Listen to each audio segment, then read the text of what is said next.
he displayed a special devotion to the passion of Christ. And wooden crosses would eventually be erected on the hill around Fivizzano, and this was to bring this devotion to the minds of others to reflect on the love the Redeemer had for mankind.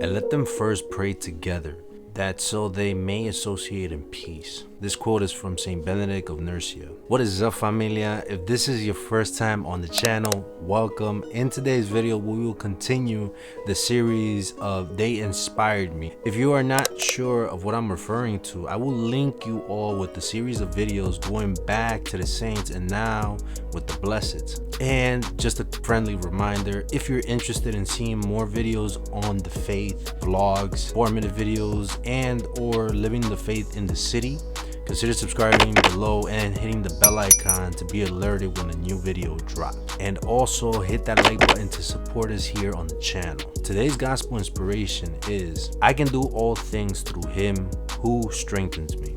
This verse is from Philippians chapter 4, verse 13. I will again reiterate this point today. The list of blessings will change at some point in the near future, and that's a good thing. This change occurs when a second miracle is approved by the Pope for said blessed, and this opens the pathway for the blessed to be canonized and now be referred to as a saint. We start off today's video with Blessed Guadalupe Ortiz de Landusuri Fernandez de Heredia. Okay, hopefully I said that right. She was born in Madrid, Spain on December 12, 1916. She is the patron of teachers. She was a Spanish Roman Catholic professor. In 1939, she returned to Madrid, where she began her career as a teacher. Years later, at a mass in 1944, she felt something that she interpreted as being a sign from God. Ortiz de Landusuri returned home to consult with a friend and expressed the desire to speak with the priest. So here's the amazing part of her journey on top of her life. Said friend gave her the phone number of a very well-known priest, and this priest just happened to be the well-known future saint, Saint Jose Maria Escriba. Guadalupe met with Father Escriba for the first time on January 25, 1944. The encounter with Father Escriba would propel her to become one of the first women to join Opus Dei. On top of this, she also helped establish the Monteagudo School and other social projects aimed at improving opportunities for the local people. Along with a friend who happened to be a doctor, she created a mobile medical clinic that, get this, allowed them to go from house to house in poor neighborhoods and provide both free medicine and medical tests. Ortiz de Landusuri would eventually relocate to Rome in 1956. This happened so she could work with Father Escriba in the governance of Opus Dei. After her relocation, she would know some pain in her chest, which turned out to be a serious heart condition. Due to this, she had to return to Madrid for an operation. Years later, in 1975, doctors advised her about operating again, even though there was some risk. Ortiz left her Madrid home, checked into the Clínica Universidad de Navarra, where she was operated on July 1st. Though the surgery was very successful, she developed a sudden failure in respiration, which ultimately caused her death on July 16, 1975. A side note on Ortiz, her mom would actually die in the same clinic the following, on July 23rd, 1975. And on May 18, 2019, she would be declared a blessed by Pope Francis. This next person is a very well-known blessed. Blessed Chiara Badano was born in Sassello, Italy on October 29, 1971. She is currently in the process of being pronounced a saint by Holy Mother Church. The parents of Chiara Badano, Ruggero and Maria Teresa Badano, lived in a small village in Sassello, Italy, and they waited and even prayed almost 11 years to have Chiara. Her birth was considered to be their greatest blessing. Her parents lived a simple life. Mr. Ruggero worked as a truck driver and Maria Teresa stayed at home to raise Chiara. Chiara attended her first meeting of the Focolare movement in September 1980. The founder of the Focolare movement, Chiara Lubick, had a profound impact on Chiara's life. The group focused on the image of the forsaken Christ as a way to make it through difficult times. Chiara would later write, I discovered that Jesus forsaken is the key to unity with God, and I want to choose him as my only spouse. I want to be ready to welcome him when he comes, to prefer him above all else. Her name in particular has a play on words. In Italian, Chiara is a common girl's name, taken for example from the name of Saint Clare of Assisi. But it is also an everyday word meaning clear. Luce, though it is mostly secular rather than religious, luce is an everyday word meaning light. So Chiara Luce means clear light. At 16, she received some bad news regarding her health. She would be diagnosed with osteogenic sarcoma, which is a painful bone cancer. While undergoing a painful medical procedure, Chiara relates that she was visited by a lady. When the doctors began to carry out the small but quite demanding procedure, the lady with the very beautiful and luminous smile came in. She came up to me and took me by the hand, and her touch filled me with courage. In the same way that she arrived, she disappeared, and I could no longer see her, but my heart was filled with immense joy, and all fear left me in that moment. I understood that if we're always ready for everything, God sends us many signs of his love. Chiara Badano died on October 7, 1990. She was beatified on September 25, 2010 by Pope Emeritus Benedict XVI. And one of my favorite quotes from her is, I have nothing left, but I still have my heart, and with that, I can always love. Third on today's list is Blessed Ana Monteagudo, Ponce de Leon. Born in Arequipa, Peru, on July 26, 1602, she was a Peruvian Roman Catholic professed religious from the Dominican nuns. Monteagudo studied under the nuns during her childhood and decided to become one after she had a vision of St. Catherine of Siena showing her the Dominican habit.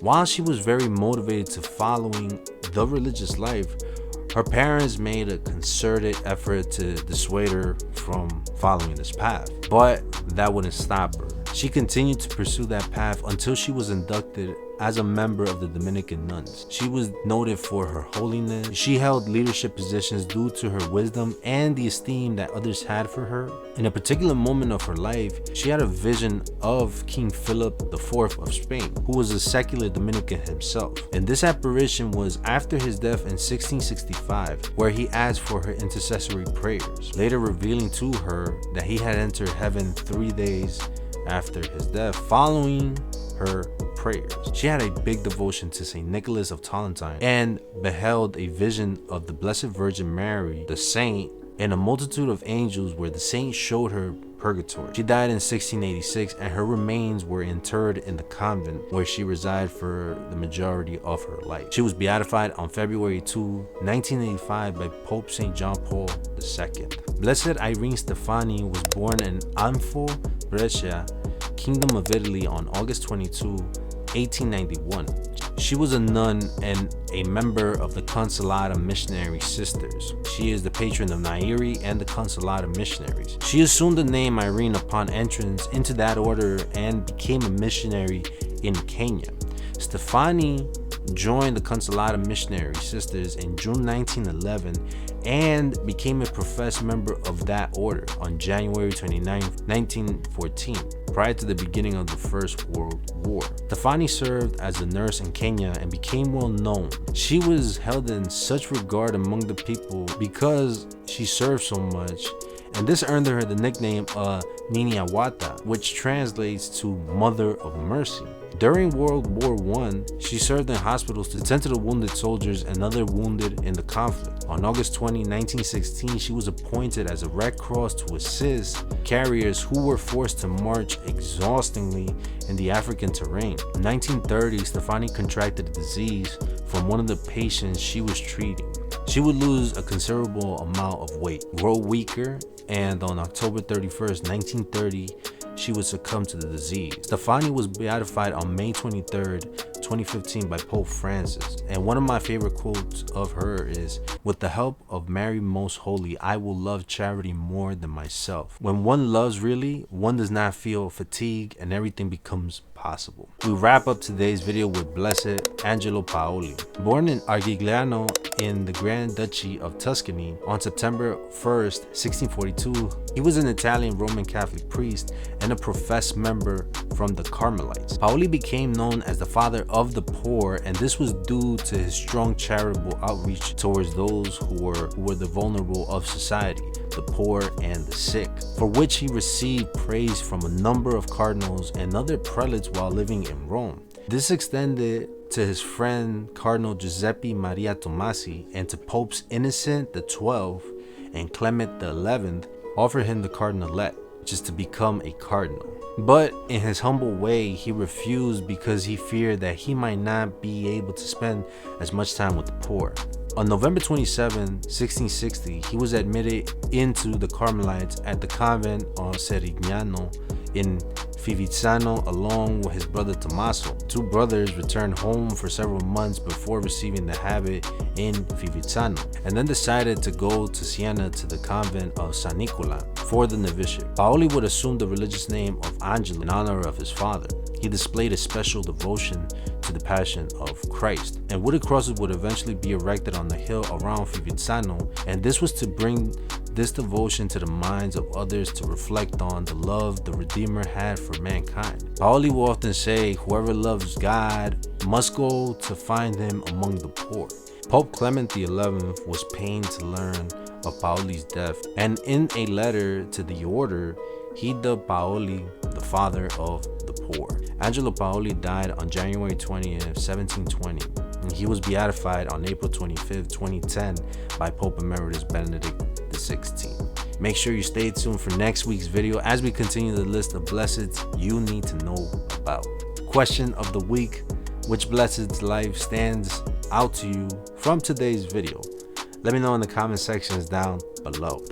Y'all already know what time it is. Go and check out His Glory Company and A Catholic in Brooklyn. The links for their websites and pages are down below. Stop by and check out all the available goodies you can get on both websites. And for His Glory Company, use the code EarthlyLinks to get 25% off your next purchase. So make sure you take advantage of that today. And also go support. Mi familia, keep praying and hashtag keep praying. Stay blessed. God bless.